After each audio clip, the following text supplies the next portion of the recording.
So this is question number 14 on page 9.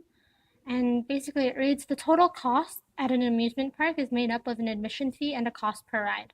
Information about the total cost for N rides last year is shown below in this graph.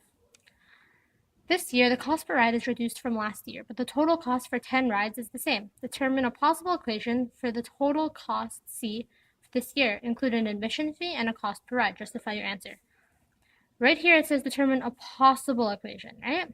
So this just implies that there are a bunch or quite a few of different answers. So the way I'm calculating it right now is just one of the possibilities, right?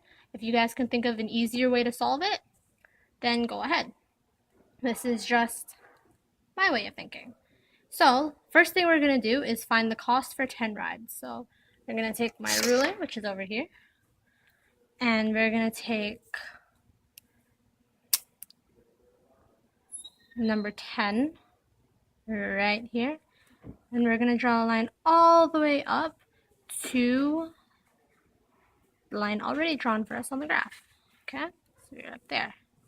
Now we're going to take a line and draw it across from where the 10 hits the slope, and then we get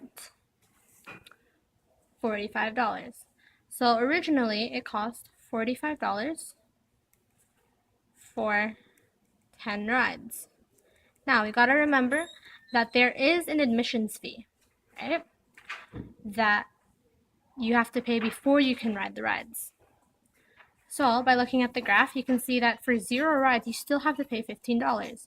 With that, it can be assumed that the $15, let me use the color red, $15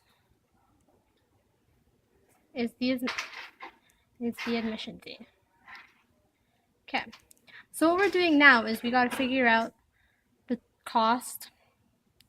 The total cost per ride is reduced from last year, but the total cost for 10 rides is the same. So we need to figure out the cost per ride and reduce it, and then see what the admission fee can be, right?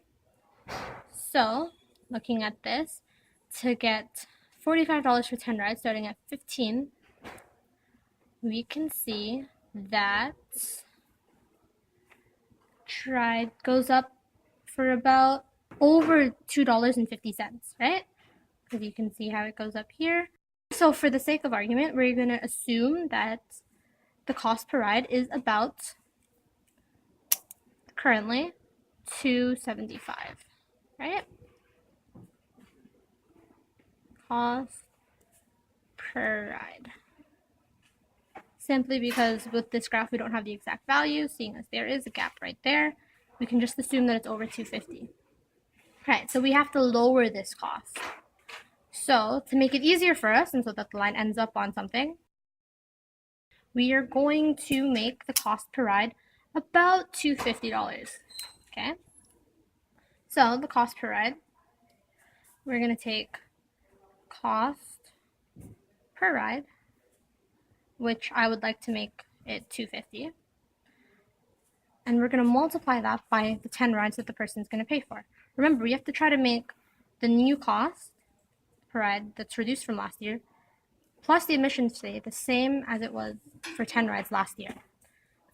So we're going to take the value of $2.50 and multiply it by 10 rides, right? Which will give us $25.